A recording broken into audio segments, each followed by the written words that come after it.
Hey folks, Richard Walls here, helping you with career development and personal finance. And if that's the kind of content you want to see, make sure to subscribe down below and hit the notification bell so you get notified when I post new content. Folks, this is going to be a short impromptu video, and reason being is there's a lot of news on NIO, which is an electric car company based out of Shanghai in China. And for a good part of the year, they've had a lot of attention on them. And I'm actually going to share my screen here and show you a little bit of what I'm seeing. I'll start with what the stock has looked like for the past year, which historically it's kind of actually back in 2008, started seeing it approach $10 per share, and that's declined a little bit. Of course, COVID was about to happen here, but that didn't seem to impact it too much, just as it hadn't impacted. Well, it impacted Tesla to begin with. We saw a sharp decline there, but then we saw that, of course, explode because ultimately we saw with the impact of COVID, it wasn't as pronounced for a company like Tesla, and NIO is in the same situation here. And granted, the volume of cars that both Tesla and NIO do are substantially lower than what the mainstream automakers do, which were impacted greatly. So when we look at NIO, we start seeing at the end of May a dramatic uptick. And you see, as of this recording, it's at a little over $28 a share. So it's climbed dramatically. And there's a few callouts I want to make because I think there's a lot of optimism when it comes to electric vehicles. I'm optimistic about it as well. Of course, I'm a Tesla shareholder, but there are a few points that I wanted to make because if you yourself are interested in investing in NIO or even other electric car companies for that matter, wanted to give you some context and some other points to consider. The first one, and I'm going to go through a few different pages here, but one thing I learned a long time ago, which I found to be an interesting anecdote, was at the turn of the 20th century, so early 1900s, automobiles were a relatively new invention. And as is the case with new inventions and a lot of hype in the market around those new inventions, you have a lot of companies, a lot of entrepreneurs trying to make a go at it. And so as is the case, or as was the case at the turn of the century, you had about 1,900 different companies working on automobiles. And out of that 1,900, I have no idea how many of them went into production or which of them were just concepts. But nonetheless, you had this explosion of companies. Excuse me, I just shook the desk. I have this mounted on my desk.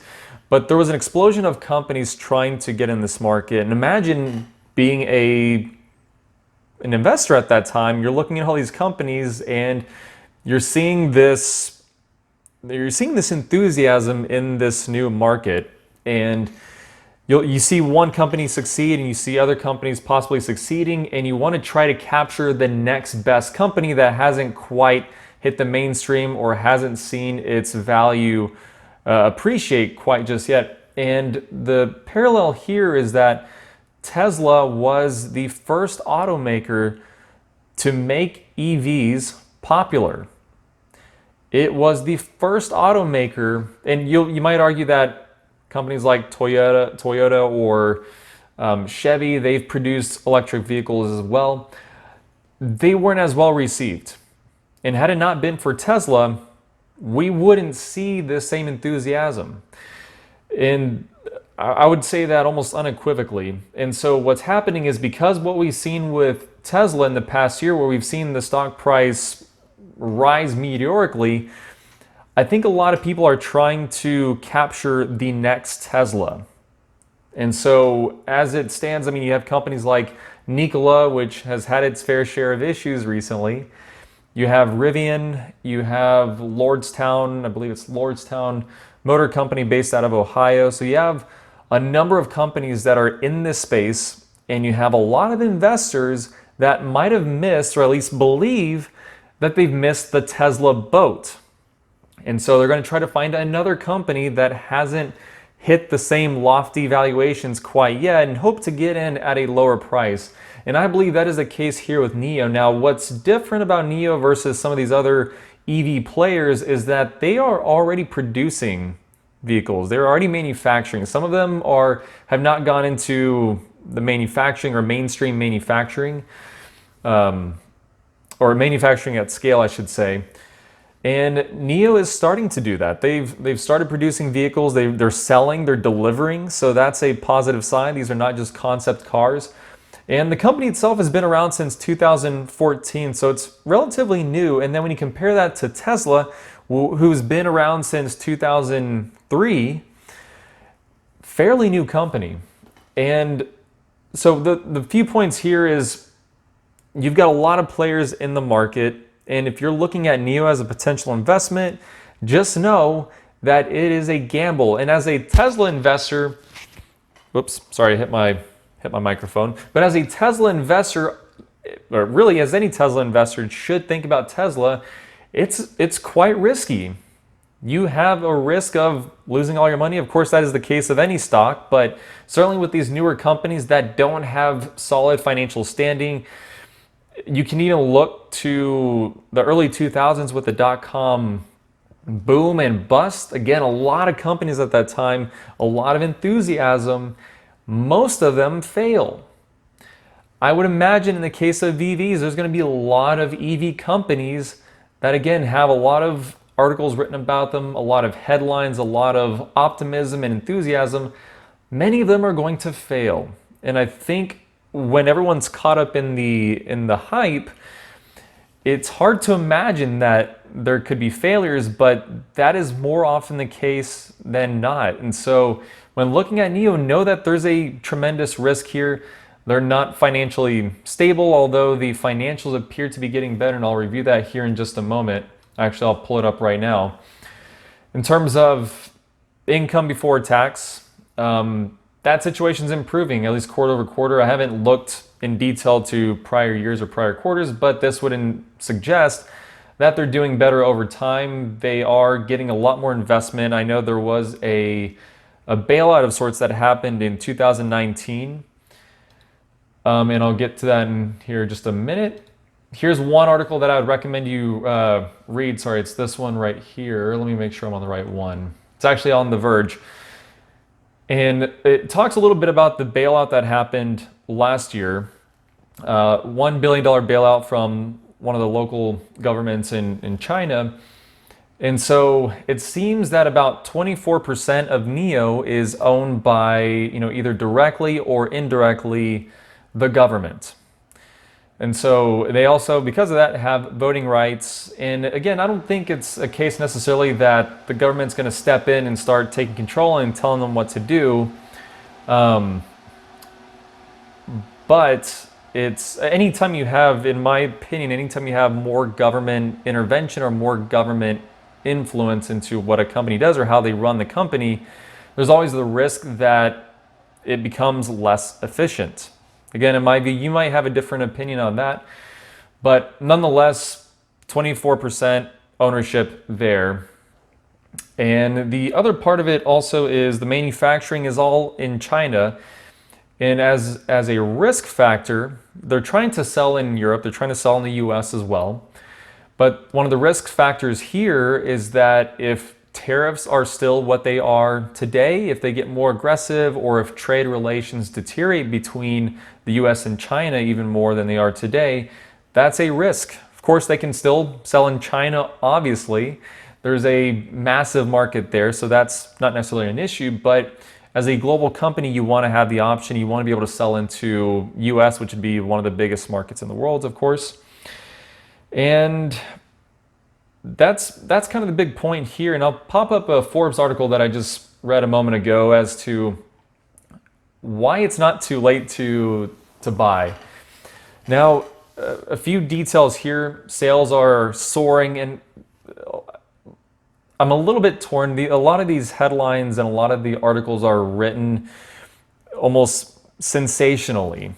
Of course, they use strong language like soaring sales, when really, yes, sales are improving. Don't get me wrong, sales are improving, but they're coming from a low base. They didn't sell a lot last year or previous quarter, and any incremental, obviously any increase in sales is going to represent a dramatic percentage growth, of course. So I would temper your excitement over soaring sales. Expectations beating results. Okay, that was also the case with Tesla. And then high production quality is something else that they cite here. I have actually no clue as to the quality, whether it's good or bad. It seems according to JD Power, good quality. But again, I stress that it's a fairly new company. 2014, that's not a long time to be in electric vehicles or in automotive manufacturing to begin with. Keep in mind, Tesla has been around since 2003, and it took them, I mean, obviously they launched the Model S, I want to say back in 2011 or 12. I think 2012 was the first year model of the Model S.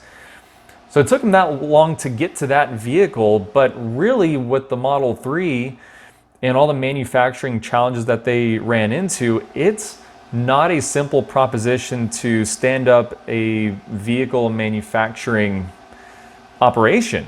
It's tremendously complex, and I can't understate that here.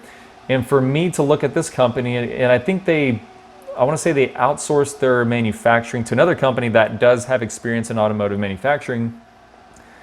Somebody might have to correct me on that one, but for a company to be around for 6 years and already be producing vehicles, that's either very impressive or gives me concern that there may be production issues later, or they haven't gotten to the scale where they will see production issues or manufacturing issues at scale. So again, there's a lot of reasons. If you plan to invest in NIO, it's a risk. You've got to understand that this is a new blossoming market with electric vehicles, and there's going to be a lot of players making their entrance into the market, and a lot of players are going to fail or sputter out for a long time and then possibly fail, and it's just a risk. That's all I'm calling out here. And at this point in time, it's hard to say if it's overvalued because, I mean, it is overvalued, again, for how much revenue they bring in, just as Tesla is overvalued. And it looks good for my portfolio, but Tesla is overvalued by, if you think about it from a capital asset pricing model, if you're old school like that and you look at the financials, there's certainly a lot of optimism in that valuation, as is the case with NIO, and you see that represented in the stock price. And the expectation really is that in the future, NIO is going to be a major player or a dominant player in the electric vehicle space. So that's what's being calculated into this. It's not the current financials, which are not looking good. They're losing a lot of money. It is improving, but really it's the forward-looking view that investors seem to have on this company, which is causing a lot of optimism here. But again, take a look at this company, take a look at some of these articles that I'll be posting in the description below, and invest at your own risk, as I usually say. So I'll leave it at that. Thank you for watching, and I will see you around.